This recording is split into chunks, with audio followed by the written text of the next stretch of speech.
to Freedom, episode number 70. Hello again, this is Sean Terry from the Flip to Freedom podcast, and we are on episode number 70. Holy cow, 70 hours of content out there in iTunes, on your BlackBerry, wherever you're listening. You can go back and listen to anything and everything when it comes to wholesaling houses. And if you're listening for the very first time, go back and listen to episode number 1. It's kind of the whole story of how this whole thing got started. But basically, I designed this podcast for you to help you escape the 9-to-5, get out of the rat race, be done with corporate America, and live the life of freedom. And you'll learn how to do this by flipping houses. Wholesaling houses in your spare time, even if you have no cash, no credit, or even no experience. If you've never bought a house before, you can do this. Wholesaling houses is a great place to start about learning real estate. And it's simple as this: is getting a property under contract from a motivated seller for a discount price. Let's say the property's worth $100. You get it under contract. You sign a piece of paper for $50,000, giving you the right to purchase it for $50,000. Okay? Now that piece of paper is incredibly important because that gives you controlling interest in that property. Now you have like a 30-day closing or 45-day closing time frame. Now you can market the property, right, to sell it for a higher price. Let's call it $60,000 to a buyer that will pay cash. They won't get conventional financing. They don't will get any type of approvals. They're going to pay. They're going to cut a check. They're either going to get hard money, or they're going to get cash, and they're going to come in and they're going to close that property for $60,000. They're going to wire 100% of the $60,000 in, of which $10,000 is going to go to you, $50,000 is going to go to the seller. All parties will be happy, and you're going to walk away with a $10,000 check, maybe $9,000 after closing cost. Now, you can do this over and over and over again, 5 times, 10 times, 20 times, 50 times a month if you want. There are people I know that do this 10 times a month. I do anywhere from 5 to 10 deals a month flipping these houses. And you can make profits from $2,000, $3,000 to $10,000 to $20,000 to $50,000 to $100,000 and or more, depending on the size of the property. You can wholesale multifamily properties. You can wholesale commercial properties. You can wholesale land. You can wholesale single-family houses. It doesn't matter. The model works in real estate and whatever you do. So now, we are continuing our discussion on the 4 Phases to Freedom series. We talked about the 4 phases of freedom. And here we're going to actually dissect a $32,000 deal from start to finish. Okay? Because the first phase is getting your first check. And we talked about what you need to do in episode number 68, I think it is, to go out and get your first check. Okay, we talked about the steps to doing that. Go back and listen to episode number 68 if you haven't done so already. But it'll give you the step-by-step basis of what you have to do to go out and get your check, okay? Now what I want to do is walk you through the entire process, okay, from a recent deal that I just completed, and I'll take you through from step 1, from going out from the marketing to taking the call, through the whole process so you understand what it takes to go out and complete a successful transaction. And so we're going to dissect this specific deal. Now, for the 4 phases, phase 1 is getting your first check. We talked about that. Phase 2 of the 4 phases of freedom is quitting your job. Now you're probably thinking, holy cow, man, there's no way I'm going to quit my job, especially in this economy. Well, the goal is this, is to get 1 year's worth of income in the bank as fast as humanly possible by flipping houses in your spare time. Okay? So if you make $50,000 a year, the goal is to get $50,000 a year in the bank as fast as possible. Now, let's say that happens. Let's say you go out and you execute a plan. You're flipping houses in your spare time around your job, what you do. Okay, you get a property tied up, you turn around, sell it, and you bank $50,000 cash and you stick it in the bank. Now, what type of confidence level will you have when it comes to your real estate endeavor? You'll understand how to comp properties. You'll understand the marketing plan. You're going to understand talking to sellers. You're going to have some buyers you're going to be working with. So you're going to have a confidence level of understanding the business, and you're not just going to go out and get one check. Okay, you're going to go out and get multiple checks. You're going to do it over and over and over again until you get 1 year's worth of income, whether it be $50,000, $100,000, $200,000, whatever it may be. You will get 1 year's worth of income in the bank. Now, at that particular point, you will have the option to quit your job. Now, you don't have to quit your job, right? You don't have to, but the bottom line is this: is that in life, I can tell you. And it's funny because I heard Steve Jobs do a recent. Actually, I saw a video of Steve Jobs of a talk he delivered about a year or so ago. And one key point that Steve Jobs said. Now, Steve Jobs, if you don't know who Steve Jobs is, he was the creator of Apple. He recently passed away. And phenomenal gentleman. I am an Apple freak, and I love his products, Apple's products that he created. But one of the most critical things for his success that he happened to mention in this video I happened to see, that you have to love what you do. You have to love what you do so much that you will. It'll help you overcome any obstacles along the way. Okay, so if you're in a job or a career, or you're in a situation that you don't love what you do and you're only there to collect a paycheck, well, that's no way to live. Then you definitely need to listen to this podcast, because this will give you your escape clause. It will give you your out clause. It will give you your get out of jail, I don't know, whatever. It will give you a way to get out of the rat race. Okay? This is a viable vehicle that you can learn and you can execute and you can ramp up, that you can go out and create a business where it will give you the freedom to do what you want, when you want, with who you want. Okay?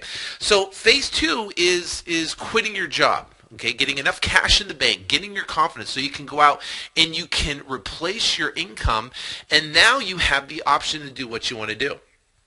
Now, phase 3 is building momentum and building a profitable business. Okay, so now you're going to build momentum.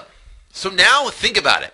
You just gave your 2-week notice to your boss, and you're like, boom, right? You're excited, right?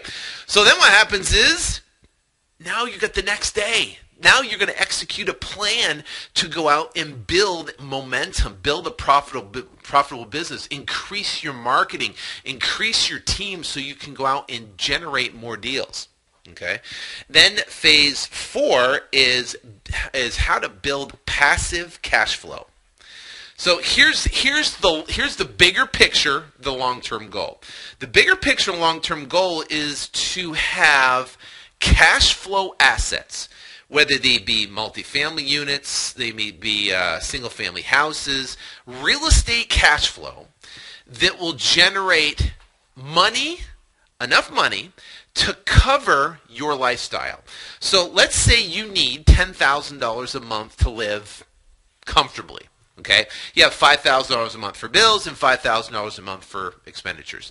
So what you're going to do is devise a plan to go out and get what's called cash stick. Okay, so you have cash flow, cash money, cash coming in and cash coming out, and then what you have what's called is cash stick. Cash stick is the money left over from money going in and money going out.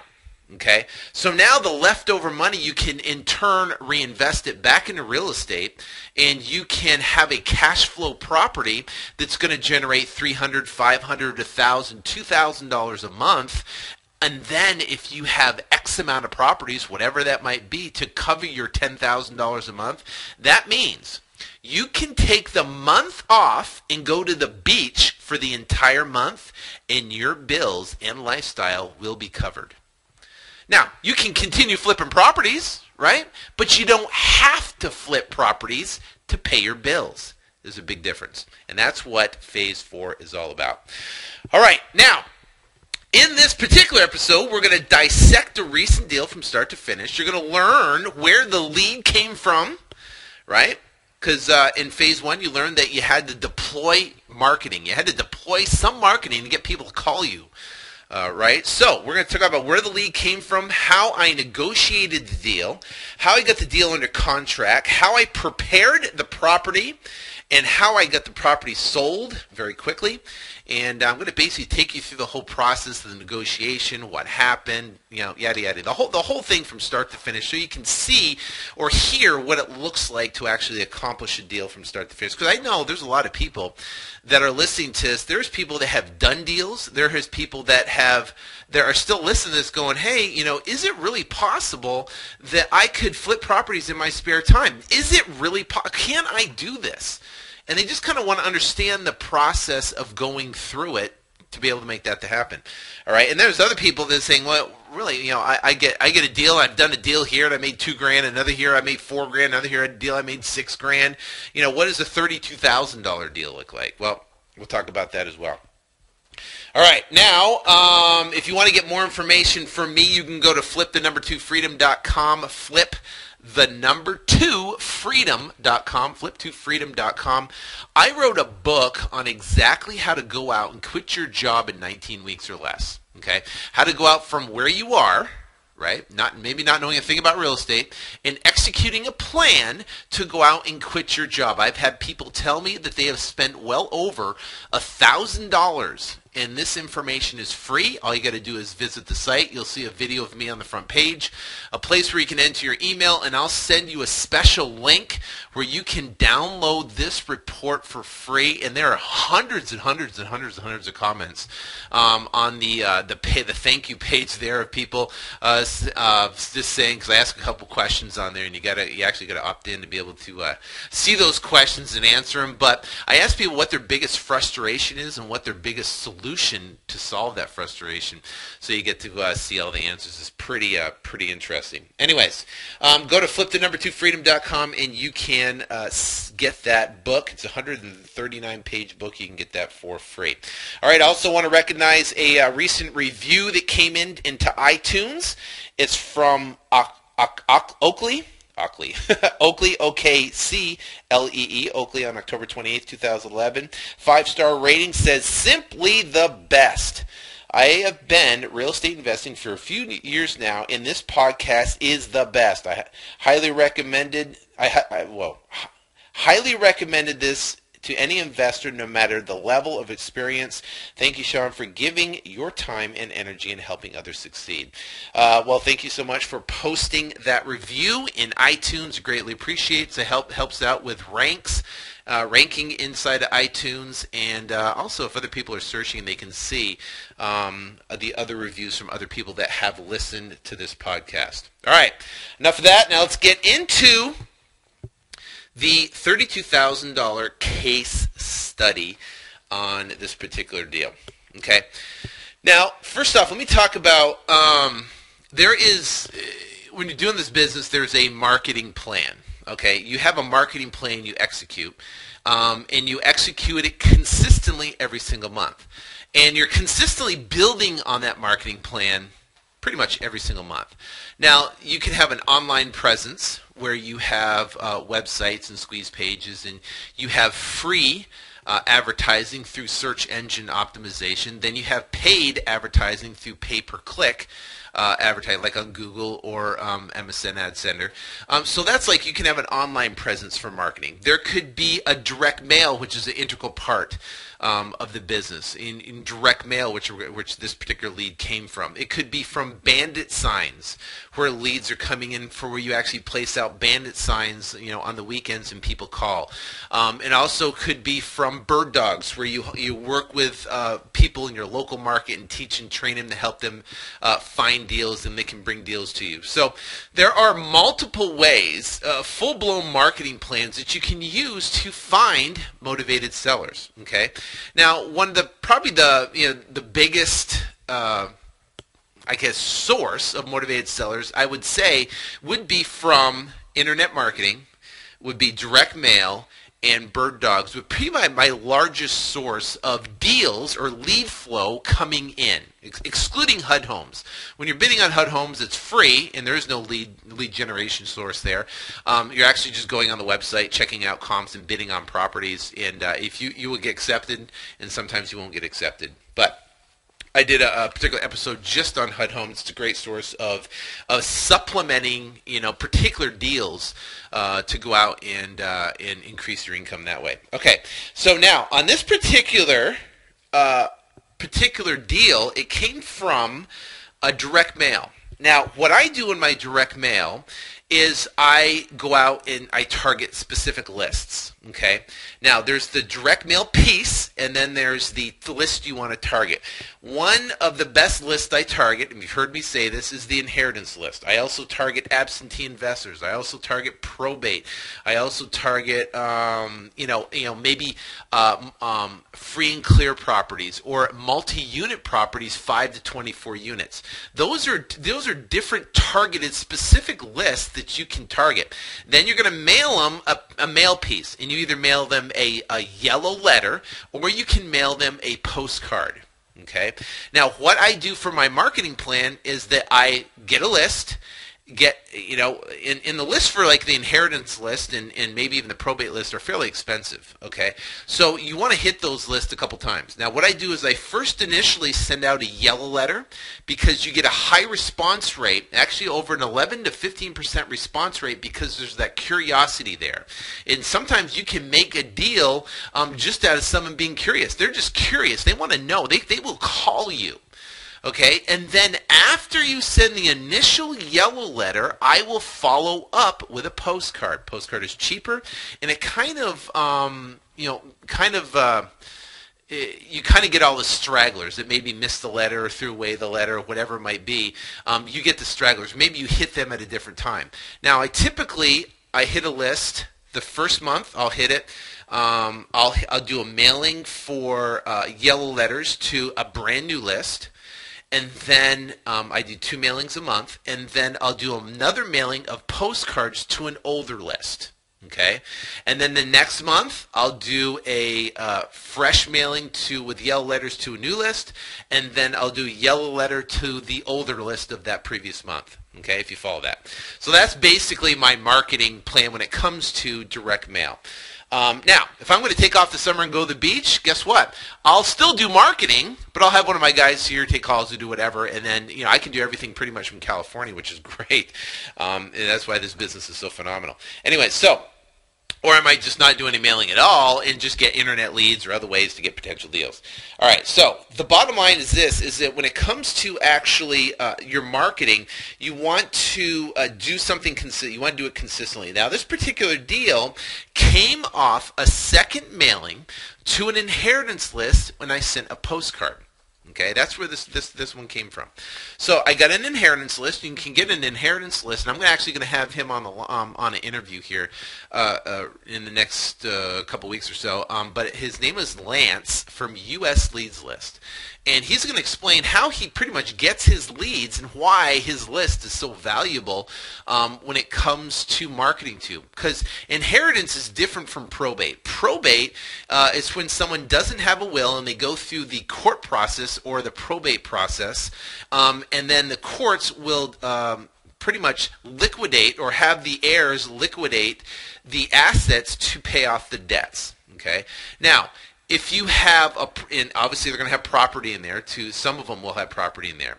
If on an inheritance side, what they do on their particular list is, I believe, and that's why I want to have them on the interview to talk more in depth about it, is that they deal with trusts. So if someone has a trust, and they have property within a trust and they inherited it, or someone deceased, then they don't have to go through the probate process, and thus they still have a motivation there because the heirs might want to liquidate that particular property. It's a great list. I always do deals when I mail that list. Okay, so it's Lance from US Leads List. You can call him, tell him Sean sent you, and he'll give you a good deal.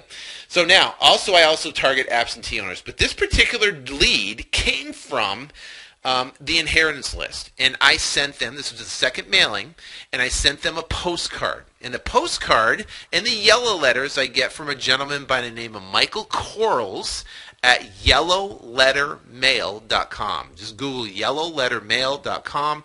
You can pull up his site. It has examples of the yellow letter. It'll have examples of the postcard, and that's exactly what I use and exactly what I target these specific lists. Okay, and you can check that out. So in this particular case, the seller actually called twice.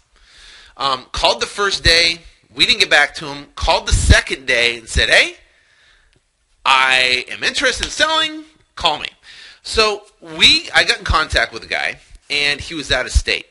Okay, and when someone calls twice, that's an indication of motivation. I can tell you that right now. If any seller calls once or twice or even three times, or not once, but twice or three times or four times, then that is an indication of motivation. Now, what happens when people start calling in, when motivated sellers call in, what I have them do is I have them call a voicemail line. Now you can use you can use Google Voice, you can use eVoice. I use what's called either eVoice or Freedom Voice. Freedom Voice is a online platform that you can actually archive with the calls coming in. They can transcribe it if you want. It can give you email alerts and send them to you. So I use that with my assistants, and they basically can go in there and track all the calls coming in and listen to the calls and determine who's motivated or not, and then call them back. Okay, so that's why they all go into a voicemail system, then we call them back, but we get an email alert of when they call. So now, in this particular case, the guy called twice. I listened to the message and I go, okay, I got to call this guy. So I called him back. I knew where the property was in the particular area. So I called him back, had a conversation with him. Now, when you're talking to a motivated seller, you're looking for a couple different things. The biggest thing you're looking for is the story. Why are they selling? What's the motivation behind it? Are they just looking to see what price that you can offer? Or is there a compelling story of why they want to sell? And that's the hardest thing when people get up and going and get started. They do a mailing and they think everybody's motivated. Just because they pick up the phone and call doesn't mean they're motivated. They have to have some sort of compelling story of why they want to sell. Now, what could be a compelling story? It could be a divorce situation. It could be they're just out of cash, they lost their job, and they got to sell their house so they can eat. That might be a situation. Another motivated thing might be that there's obviously an inheritance. There's a death in the family, and they need to liquidate assets to pay off any debts. That might be a motivation. It could be a motivation that the property is distressed. So when I talked to this particular seller, first off, they're out of state. Second off, it was an inherited situation where the husband died, okay, and the mother of the property, and I was talking to the son, actually was in California in hospice. Now, the property was sitting vacant for 2 years and was recently vandalized. Someone broke in, broke the back windows, and trashed the place. Okay, so think about that story. You got an out-of-state seller.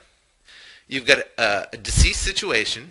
The property's been vacant for 2 years, and the mother now is in California. So they had to do something with this property. It's been 2 years, you know. So that would be a trigger in your brain going, okay, and they called twice. All right, so all that together, you're going, holy cow, there is some serious motivation. Now, what's the averages? Okay, I can tell you. For every 25 calls, you'll get one motivated seller. Okay, someone like this. So you might get 25 calls that come in, and you're going to get people, majority of the people are going to say, well, you know, I got this letter, you know, got this card, and just wanted to see what you would offer. Okay, well, that's not motivation. That's not a high motivation level, unless you do a soft pass, what I call a soft pass, and you give them some lowball numbers. And they go, yeah, that sounds good. And, yeah, maybe that would work. I think I could make that work, and then take that offer. So, but the majority of the time there's not a motivation level there that would make sense. Now, I can tell you this: working with people is that the difference between a successful investor and someone that's just messing around is number one is they have a consistent marketing plan, and number two is that they get enough leads in the door to get that 1 out of 25 or 2 out of 25 or 4 out of 25 or whatever it might be, however the numbers play, to go out and get those deals. So someone calls me up and says, hey, I'm just getting going. I'm just trying to figure it out. I don't know what the problem is. I'm having a hard time. My first question is, number one, okay, how many leads you got? Well, I've been doing it for 3 months. How many leads you've got? Right? How many people you've talked to? How many offers you've made? Majority of the time, they say, well, I got 12 leads. Right? I've talked to 8 people. I couldn't get a hold of the other ones. And I haven't made any offers. Well, I can tell you right now is that it's going to take a long time. See, you got to look at what's the type of result. What are we producing? What's the result? What are we doing in this business? It's lead generation, talking to people, or even with HUD. How many offers you made on HUD? How many bids have you submitted on HUD if you're doing HUD? Well, I've only submitted 2 in the past 2 months. Well, guess what? That won't work. Okay. The bottom line is that to get results in this business is that we have to have leads coming in, calls coming in. All right, so now we talked to them. I determined there was motivation. I got the story, right? I got the address. I pulled the comparable sales, and I did a real quick. Now, I knew there's motivation there, and I said, okay, what are you looking to get for the property? It's a great question to ask. I ask every person. Now, if someone goes, well, I don't know. I just want to see what you'd offer. Well, hey, listen, I don't know. Obviously, it's your house. You've owned it for years and years. What will be a number that you'd like to get for it? I always push back, and I try to get an idea of what they would like to get for the property. Now, if I have to name a number, it's going to be a real low number. Okay? And if someone doesn't give me a number over the phone, then typically what I do is I'll do what's called the soft pass, and I'll take the lowest of the low sold properties and give them a lowball range. Okay, and that will be my soft pass, and that will pretty much, in the matter of 10 minutes on the phone, 5 minutes on the phone, will determine motivation or not. All right, so now, in this particular case, I said, hey, what are you looking to get for the property? Well, I don't know, he went back and said, what would you like to pay for it? I said, I don't know, I haven't even looked at comps yet, haven't seen the property, got to see what it's look like, but, obviously we don't want to waste each other's time. What would you like to get? I mean, what would you like to get for it? Obviously, you have an idea what you want to get for it, don't you? And he's like, yeah. I said, great. What would you like to get? Now, I had to pull it out of him because typically people aren't just going to lay over and go, okay, give me whatever. It's a negotiation. You're going to be talking to them about the process. So he said, well, what would you like to give me for it? And I was like, I don't know. It's your house. I haven't seen it. I don't know the condition. Obviously, I haven't seen it for, the market's pretty weird here. What would you like to get for it? And so he said $25,000. Now, I looked at the comps real quick. I used redfin.com, and I looked at the comps real quick, or you can use Zillow or whatever. And I knew that there was comps. Now, I saw one in there for $32,000. There was a short sale that was selling. And I saw some fixed-up properties within the neighborhood going for $110,000, $120,000. So I knew there was room there, of course. I just didn't know how much room, and I wanted to go see the property and drive the neighborhood. So I said, okay, listen. I said, is there a way for me to get in? I said, well, my son, he works all the time. He has a key. He could probably, find a way to get a key. I said, okay, this is what I'll do. I'm going to go down there. I'm going to be down there anyways. I'm going to go down in the downtown anyways. I'm going to go drive the neighborhood down there. Kind of check out, see if I can get an idea of what the property's worth. I'm going to put a lockbox on the front door, and I want you, and here's the code. It's going to be this and this and this. I want your son to put the key in the lockbox, and then when I'm down there the next couple days, after that, I will go check it out and look at the inside and get a good idea of what needs to be done to get the property up to 2011 value. Okay? And what happened, he said, okay, great. So I drove down there. See, I didn't drive down there I took my time to drive down there because his number at 25,000 it's already a deal at 25,000. Okay, and I wanted to go down there and I wanted to get a feel of the neighborhood, and I knew there was motivation. Otherwise, there's no way I would have gotten in the car and drove down to that place if I didn't knew that one, he had a story, there was motivation, and two, there's a potential deal on the hand. Right there. So I drove down there. I drove the neighborhood. Now, there's a great either iPhone app that you can use. I use either Redfin or you can use Zillow.com, and it'll give you, and there's an iPhone app. I don't know if BlackBerry has one or Android has one, but anyways, the bottom line is I drove the neighborhood and I got an idea of what other properties were selling for. So I determined that in the neighborhood, the ARV was about $110,000 to $120,000. That's why I kind of determined the after repair value was. Okay, so after driving the neighborhood, I got an idea. Put the lockbox on the door. I went down to a couple other properties I was looking at, and then the next day, I called them back and said, hey. I got the lockbox on there. Here's the code. Just text me when you have your son put the key in the box. Now, it took the son like 2 or 3 days or 4 days, I can't remember what it was, to actually get the key in the lockbox and get over there and do it. They finally text me and said, hey, I got the key in the lockbox. I said, great. I'll call you when I'm down there. And I like to call them from the property. So I actually went down there again, got the key, walked in the house, gave the guy a call and said, hey, I'm in the house. Holy cow, looks like someone trashed the place. There's stuff everywhere. It's a big mess. And this is my biggest concern, Mr. Seller, is that this property has no central AC or heat or anything. That means we're going to have to basically put a brand new air conditioning unit, and we're going to have to do all the ductwork through the entire property. Now, if the thing had AC, I could probably get you 25. But the thing doesn't, and it's going to cost a fortune to get it in there. So you know what I can do, Mr. Seller? I can get you $17,000 cash, and we can close this thing. Yeah, I know you're out of state, and it's going to be probably in about 30 days. Would that work for you?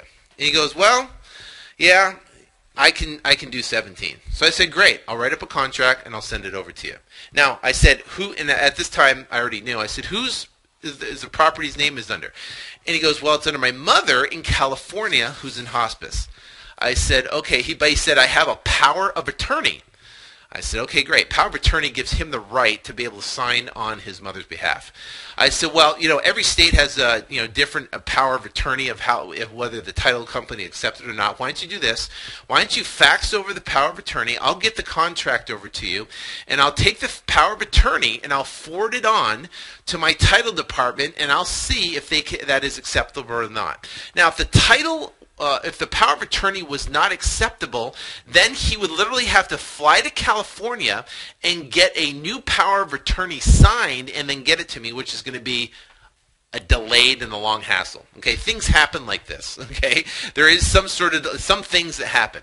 So I got the title. I sent it over to my title lady, Eileen, and I said, hey, check this out. She got it cleared from a title department that it was good within 24 hours, and we were great. So I called them up and said, hey, we're good to go. The title's cleared. Just send me the contract back, and I'll open up escrow. Now, they had a problem with their fax, and they had a problem with their email and their printing machine. And I was like, oh, jeez, just print the thing out, sign it and fax it back. So anyways, they finally got it done. I got the fax back, and boom, we were good to go. And now I had a contract. Okay. Now, there was things along the way. I was talking to him, and during this process, I was building a rapport with him. We talked about solutions of getting the power of attorney if this one didn't work. We talked about the property and the condition, and I'm building a rapport with the guy. I'm making jokes. I'm kidding with him, talking to him and stuff like that. And the bottom line is, during that process of getting the information, getting the contract, sending it to him, talking price, is that I'm building a rapport, texting him back and forth and questions and stuff that they're asking, and getting the information, finally opening up escrow. We got the contract. Now, what do I have? What do I have during that process? Is I have a 2-page contract that I agree to purchase the property for the price of $17,000, and I've got 30 days to close, and I have what's called an out clause. Now, an out clause is if I can't sell the property within the time allotted, I have the right to be able to back out of the contract if I want to, right, with a letter. A letter says I cancel because of X. Now, the contract clauses are contracts subject to partner's approval, right? It could be a finance partner, and contracts subject to an acceptable appraisal or valuation by buyer.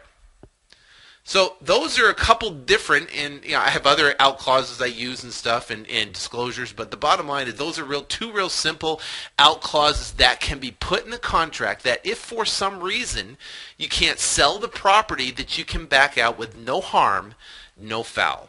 Okay? Now, how much earnest money did I put down? I put down $10. To make the contract legal, right, in the state of Arizona, I had to put down $10 of earnest money. That was it. Okay. Now I have $10 standing. Actually, I have a $1,000 earnest money check standing at the title company that she uses for files if needed. But the bottom line is to make the contract legal, we had $10 tender.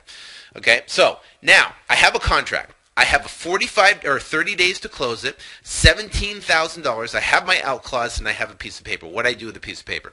I took the piece of paper, I gave it to the title lady, to my title lady Eileen, and I said, "Hey, open up title on this property. We're going to close it, in the next 30 days."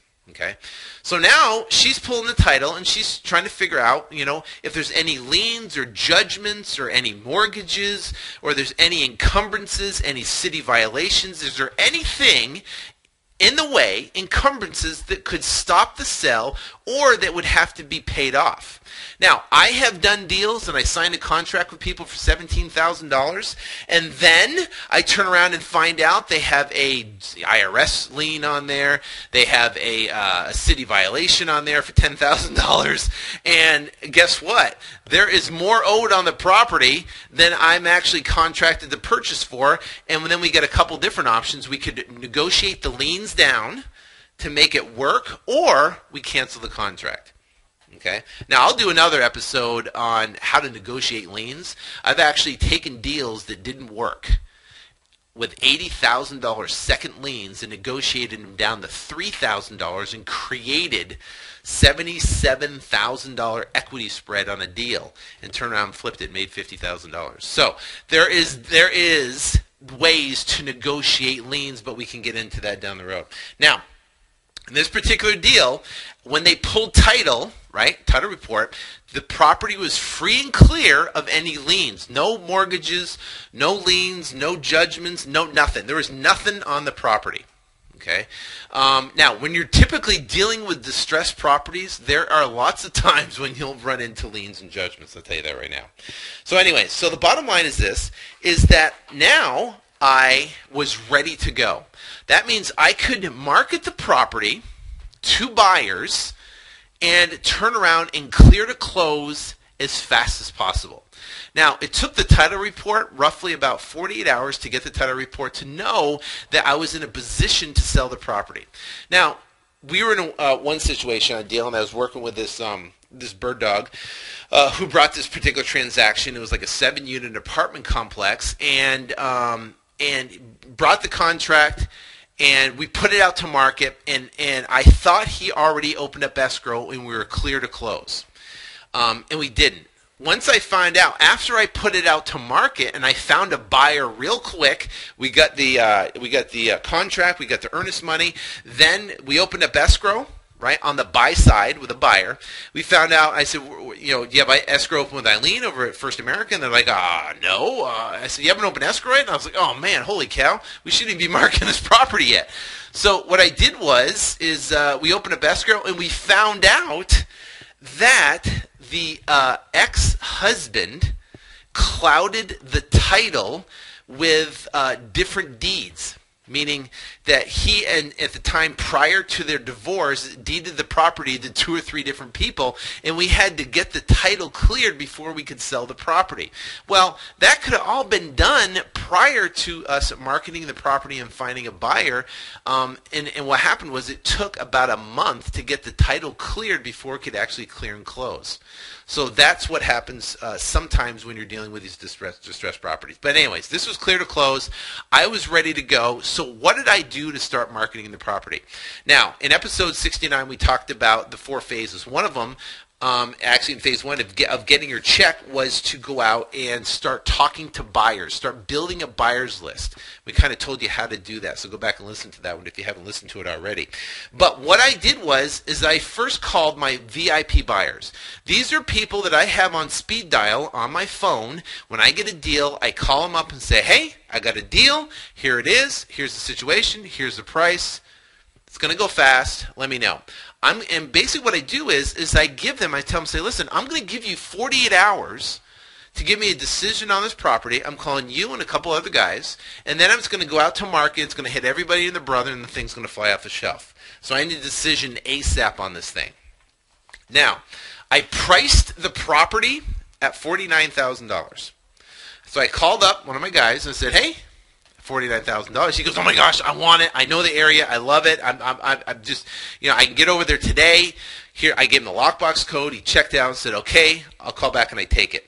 Now, what happens when you're dealing with a buyer, an end user buyer? Now, this guy's paying, he actually got a hard money loan, and he's going in to fix and flip the property. Okay, because he's literally getting it at under 50% LTV. I could have probably sold it for more, but I like to leave a little bit of meat on the bones because I know there was work to be done. So if he makes money, he'll come rushing back again. And anything else I call him on, I know he'll buy. Now, he's bought several properties from me before. So anyways, and he knows I tee up good deals. So the bottom line is this, is that he rushed to it. And when you're dealing with buyers, there is a way to be able to position the property so there is little to no negotiation when it comes to price on your side. And how you do that is say, hey, listen, you know what? I'm going to give you first dibs on the property. And then I'm going to stick it out to my entire list of buyers. Now, your entire list of buyers could be 10 people. Or your entire list of buyers could be 20 people or 50 people. It doesn't matter. You can just say, listen, this sucker's going out to market, and everybody and their brother's going to know about it who's hot for real estate, but I'm going to give you a heads-up look at it first so you don't have to deal with anybody else. But I need an answer, and I need an answer quick. So he's not going to come back and negotiate on price. Now, what if he does? What if he comes back and says, hey, you know what, $49,000, it doesn't work. I say, great, what number does work? He says, well, I'll give you $40,000 for it. Well, I said, listen, Mr. Buyer, $40,000 doesn't really work. Remember, I haven't put this thing out to market yet. I know at 50% LTV or under 50% LTV, I know I'll be able to move this and sell it super quick. So are you sure? Because I can't. Obviously, I haven't put it out to anybody, and there's no way I'm going to take a $9,000 hit right off the bat without even talking to a single soul. So, are you 40,000? Is that your highest and best? Because I can't accept it at that price right now. I can tell you right now. And when you have that conversation with him, it's a motivation called fear of loss. And what it will do is it's fear of loss that he doesn't want to lose the property. And it puts me in a power position because I know it's a good deal, number one. And number two, once it hits the market, I know it's going to go quick, and he knows it's going to go quick. So typically what happens when I do that, usually there is no negotiation. There is no negotiation. I usually don't negotiate at all, which is great. Here's my price, here's why, here's the information, and I usually get a contract on it, get the earnest money, and we go to closing. Okay, so in this particular case, he said, done, let's do $49,000. So what happened? So when a buyer says done, I'll do it, what do you do? Well, in this particular case, for him, I've done previous deals with him. So I said, great, go to my website, download my contract, fill it out, fax it back, and get your earnest money over there ASAP. He said, okay, done. He knows the procedure. He knows how to work with me, right? So what about you, though? What about if you're brand new and you get someone that says, okay, I'll take it. What do? You print up 2 contracts, 2 of the contracts, and then you schedule to meet them ASAP. So let's say you're working a job and you meet them after you get off work. You have 2 contracts printed out and you schedule to meet them. Now, I suggest you schedule to meet them because you want to build rapport with them. Okay, you want to shake their hand, build rapport, and you want to find out what other properties that they want to buy. They might just not want to buy one. They might want to buy a ton of them. They might have specific goals that you can help them achieve and accomplish. All right. So now, schedule a time to meet them, sit down, get the contract signed, and get an earnest money check. I get a $2,500 non-refundable earnest money check, meaning if they back out, they lose $2,500. If they call me up and say, sorry, I can't close, they lose $2,500. If they go, you know what, I changed my mind, they lose $2,500. Okay? Because I took it off the market, and that's their commitment. Now, who would do that? Tons of people. That's all I do. That's all I do. I get all the deals I do, $2,500 non-refundable. And this is the thing, is that most of the buyers I'm dealing with are bidding on properties at the courthouse steps, and they have to put up a $10,000 non-refundable deposit. So $2,500 is a walk in the park. And they put up $10,000, they have to close within 24 hours. I say $2,500 you can close in 7 days. They're like all over it. It's like the best thing ever. All right.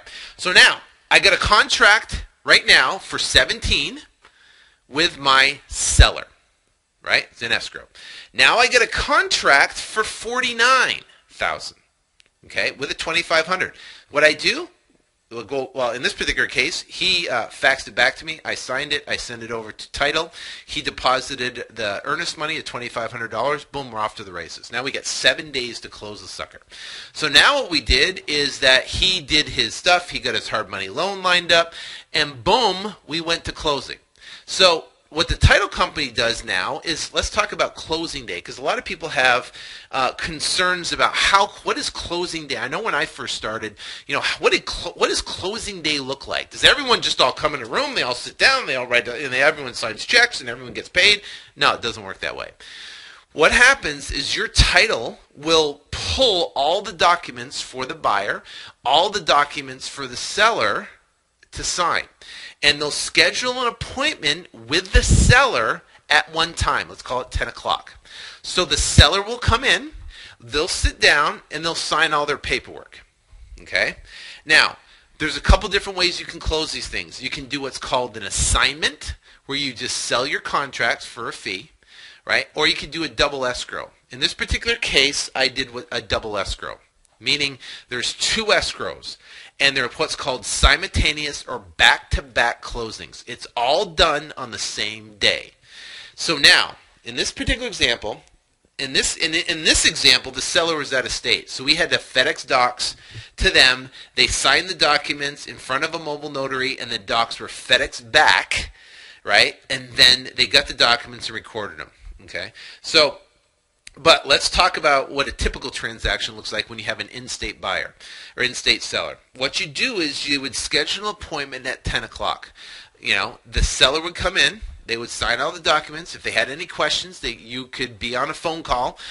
You don't have to be there. I suggest you be there for your first one if you can. If you're working a job and you're working around your job, don't worry about it. Okay, because the title company, they are trained to be able to walk someone through a closing. That's what they do. So at 10 o'clock comes in the seller. You would come in at, say, 12 o'clock on your lunch break. You're going down there, you go in and sign your docs.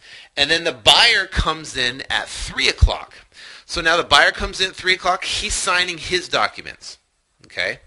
And then the buyer then wires his funds, and then they would close and record the transaction the following day. Okay? Have everything signed, or you could even do it same day if you wanted. Depends on how quick your title company can do it. Now, in this particular case, of the deal I'm doing the kind of dissecting here for you, is that the docs were FedExed out to the seller. The seller signed the documents. Remember, we already had the power of attorney. So they signed the documents, and they have a return FedEx back. Now, the title company handled all this. I didn't have to prepare the FedEx, prepare the documents. I didn't have to do that. The title company did that for me. Eileen did that for me. She FedExed out the documents. They signed the documents in front of a mobile notary. Okay, and then those documents are FedEx back. We got them in-house. Then the buyer came in, signed all their particular documents they needed to sign, and then they sent to recording. Now, after all said and done, when we closed and recorded, this was all done within 7 days of my buyer signing the contract, I got a wire into my account for $31,026.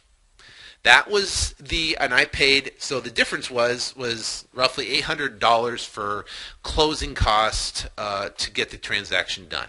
So that was the cost to me actually close, for the deal that the title company charges to get it done. So they sent a wire for $31,000. Not a bad deal. Okay, not a bad deal. Some deals would be bigger, some deals would be smaller, but not a bad deal. But that is the start to finish. Where the lead came from, how I took the lead, how I talked to the seller, how I negotiated with the seller, how he prepped the property, how, now I had a buyer go look at it, he checked it out, I talked to him how he positioned the property with the buyer, didn't even have to put it out to market, and then turn around and close the transaction and got paid on the deal. Now, like I said, that can be done over and over and over again as many times as you want. So in the 4 phases of freedom, the first thing you got to do is you got to get your check. You got to deploy the marketing. You got to get the calls to come in. Once you get the calls coming in, you'll understand the process. And don't be that investor that's 3 months down the road and say, I don't understand why it doesn't work. And I go, how many leads did you get? 12? How many sellers did you talk to? 6? How many offers did you make? None. Don't be that guy. Be the guy that's going to say, hey, listen, okay, I understand I have to put forth some effort. I get it. Okay? I understand I got to put forth some effort. And the effort I got to put forth is either 2 things. 1, marketing, or 2, bidding on HUD homes. Those are the 2 things you can do to turn around and start generating deals to start coming into your existence so you can turn around and have the ability to get them under contract so you can turn around and flip them. All right? Now, next week, okay, I also, I'm not going to do, I'm going to basically bounce back and forth. Now, I'm going to have, everything's going to be put, either in different interviews or people that can help you accomplish these different goals, okay, to be able to accomplish these 4 phases to freedom. And we'll get into, how to quit your job by doing deals. We're going to talk about how to flip commercial properties. I've got a phenomenal gentleman that's going to talk about how to wholesale and flip commercial properties. One of the best deals I've done was a commercial property, and I'll kind of show you how I've done that and the process and kind of dissecting that and how it works. So we're going to talk about that. But before we break, I want to have you listen to, and I always like to end these podcasts with either something motivational or something inspirational or something that you can take away. Because this is the thing. I believe that there are 2 sides of the coin. Okay, there are just like in life. Right? There are high performers and there's just average. There's above average and then there's mediocre.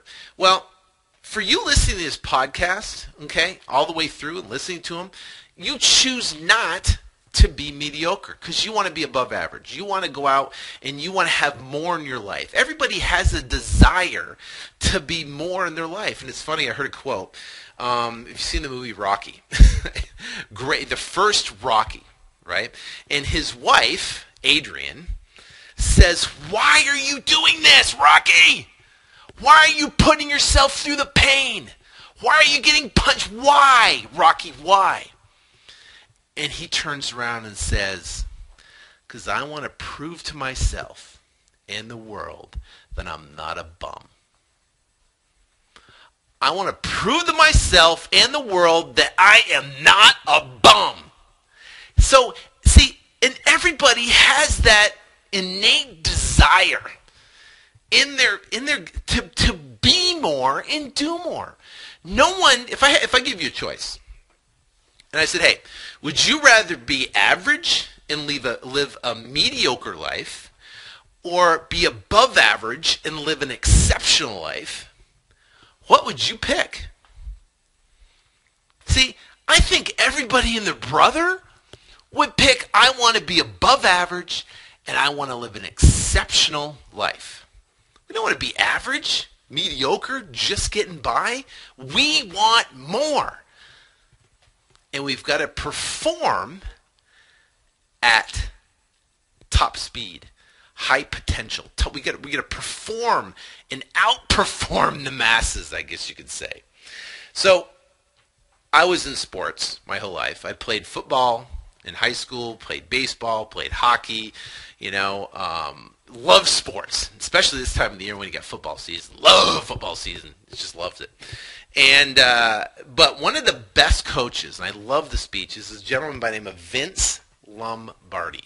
Now, Vince Lombardi was one of the greatest coaches of all time, and he just gives you that drive to give everything you got, to just leave it all on the field. Now, what if you, in your life now, gave it all you've got, and you were going to just leave it all on the field? See, it's easier to relate it in sports because it's a physical thing. You just, you just go, you hit as hard as you can. You run as fast as you can. You give 110% until the whistle is blown. But see, in life, we don't really have a whistle. We don't really have a coach, right? So we're just going, yeah. And a lot of us are in jobs that we hate, right? So why would you want to give 100% in something you hate?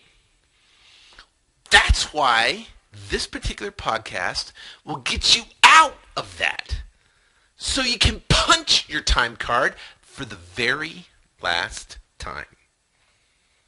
So let's listen to Vince Lombardi talking. Gentlemen, I firmly believe that any man's finest hour, his greatest fulfillment of all that he holds dear, is that moment when he has worked his heart out in a good cause and lies exhausted on the field of battle, victorious. We sacrificed too much to not make victorious! Super Bowl! What we dreamed of, baby! We got a shot to be world champs! Gentlemen, that moment is waiting on you. It's waiting on every man in the Steelers' locker room. It's waiting on every man in the Packers' locker room. What separates a Super Bowl from all the other games is that a Super Bowl is always remembered. It's not just another 60 minutes of football. It's 60 minutes that can define you forever as a winner. Ain't no tomorrow, man! Today is our day! People ask, is winning really the only thing? Well, my answer to them is my answer to you. Ask yourself the damn question. Is winning the only thing to you? Is it what you want? Do you want to be remembered as a winner? Or as something else? Let's go all the ball! Let's go and play ball! Right now! Playing in the Super Bowl is about playing in a game that will define you forever. Make this game your finest hour. I'll be waiting for you.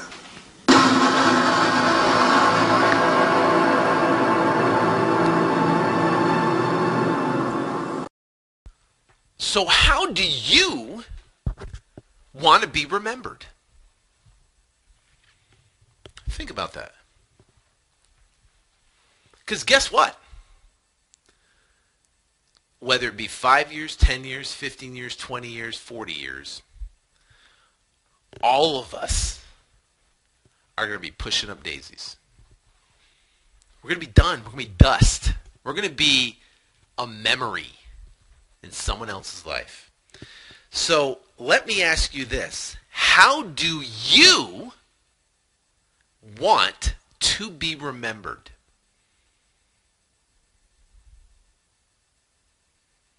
What type of legacy are you going to leave for your family? See, and that's a tough question, man. And it's, and because I know when I was 25, I didn't care, right? When I was 30, I didn't really care. I was just living my life, And I don't know, man. But when you hit between like 38 and 40 something, you're going, okay, I am at the halfway point in my life. What have I done so far? And there is a point when you want to make an impact. And see, I look at it and I look at what do we want to be remembered for? And I'll tell you a story is that my neighbor, my neighbor's daughter, actually.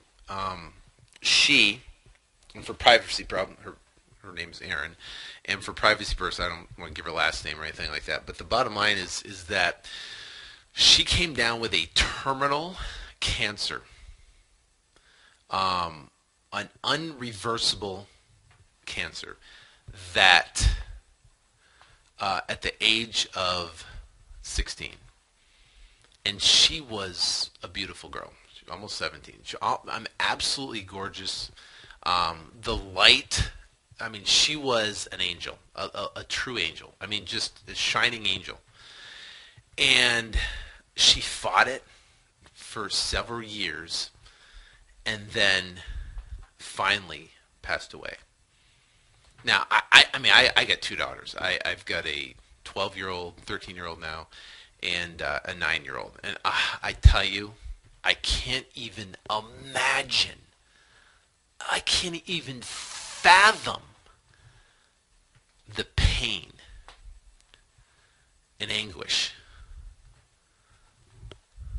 that father had to do when burying his baby girl. But the amazing thing is this, is that we attended her funeral, and it was unbelievable the amount of people that was there to celebrate her life. There were, there must have been 500 to 800 people there. It was, I was in shock. It was at one of the biggest churches here in the valley, and I mean, it was amazing. And person after person after person went up to the podium and spoke of what impact that this young lady made in their lives in a positive way. And I remember sitting there going, wow, this girl, and this was a handful of years ago, this girl, at the young age, 16, almost 17, has impacted people more in a positive way than I have ever done. And I remember thinking, wow, that is just incredible. And it goes back to what Vince Lombardi says. What will you be remembered for? And it's scary to think because we never really sit down and think about it. We never really think about it. We just go through life. We got the chaos of life, right? And then we're completely just, I don't know what you call it. Just, we're device driven. Literally, maybe it comes with Apple, right? But we are going through life in a hustle, a constant hustle. Checking our phones constantly and our iPads and our computers and what's going on. And we react. And doesn't time just fly? Monday comes and next thing you know it's Friday. The 15th comes and next thing you know it's the end of the month. I'm right now, it's November. It's a couple weeks to Thanksgiving and then we're in 2012. Are you kidding me? This year went by so fast. Life goes by super fast. Next thing you know, we're going to be waking up and we're going to look in the mirror and we're going, holy cow, time flies. And see, what are we going to do with our lives to be remembered? And see, this whole thing with flipping properties and real estate, it's a vehicle to get you to where you want to be. That's it. It's a car. It's a vehicle. Real estate is a vehicle to give you the freedom to do what you want to do. Because imagine if you took work out of your life right now and you could do whatever, all your bills were covered, all your expenses were covered, you had cash in the bank, and you could do whatever what you do You could do whatever you want to do. What would you do with your time? Everything was covered. You had cash flow coming in. You had cash in the bank. You had no stress, no worries. And what would you do? How would you make an impact? Or maybe you wouldn't. Maybe you'd sit there and watch football all day long. I don't know, but that'd get boring. I mean, I love football just like the next guy, or whatever. But the bottom line gets boring. We want to do something. We want to make a difference. We want to be remembered. We don't want to be a bum, do we? So, make a decision today to put forth the action. Get started. Get started. Devise a plan. Send out those mailers. Talk to sellers. Start getting the calls coming in. Build that momentum. Because you know what? It may look like a long journey. You're going, holy cow, to build that, it's going to take so much work, and I'm so busy, and I got, Just get started. Just take little steps along the way. And guess what? That momentum and that forward progress will create excitement, will create belief, will create hope, will create momentum. And when you get momentum, then you'll get your first check. And when you get your first check, then you can get your second, and then you're going to look back and go, holy cow. I remember when I started this podcast, I had no idea. I mean, I was so freaked out to talk into a microphone for an hour and then stick it out on the web. I know there's people listening to this that think I'm a nut. You know what? I'm at the point in my life where I don't really care, because I'm just me. Just an average everyday guy just trying to give back. And if you can take a small nugget from this and apply it in your business, and it can give you just a little inspiration, whether it be in real estate or something else, then maybe I've done a small little part that impacted your life in a positive way. Because here's the deal. I got a gentleman that called me up, and he said he just closed on his third deal. Okay? He started listening to my podcast. He didn't believe it could work. He said, okay, he became a Flip to Freedom Academy member. And he said, okay, you know what, see how it works. He got started. He moved forward. He got progress. He got his first check. Then he got his second. And then his girlfriend and his girlfriend's dad and his dad, they didn't believe it could work. It's like, it can't work. How can you do this? How can you get a contract and sell it? You don't even own it. It doesn't work. You can't make that happen. You can't do this. That's what he was told. But for some reason, he believed just a little bit from listening to my podcast that it possibly could work. So he said, I'll give it a shot. Around his job. Got his first deal, made $7,000. Got his second deal, made $9,000. Just closed on his third deal, made $12,000. So that's almost $30,000. That's half of what he makes on his job in just a couple months. Now, because he listened to the podcast, it made an impact in his life. Now that impact has now affected, in a positive way, his girlfriend, his dad, and then he, in turn, will impact other people's lives in a positive way. So guess what?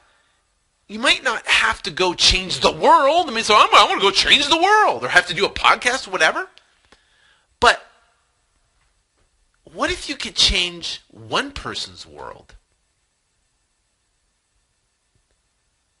See, how do you want to be remembered? What if you changed that person's world? And then you changed another person's world. That's amazing. You can change someone's destiny. You could change someone's destiny.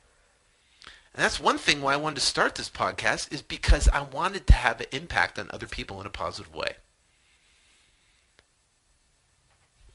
Because my neighbor's daughter, Erin, has impacted hundreds, if not thousands of people in her short time on this planet. And she is a better person than me. And I hope to be 1/10 of what she was at the age of 16. And I dedicate this podcast to her. Now, until next week, I wish you ultimate success. Go to my website at flip2freedom.com, flip2freedom.com. You can get my book, and you can read the whole story. And I got 69 different episodes that you can listen to. Until next week, I wish you ultimate success in your real estate investing endeavors. Take care, and God bless.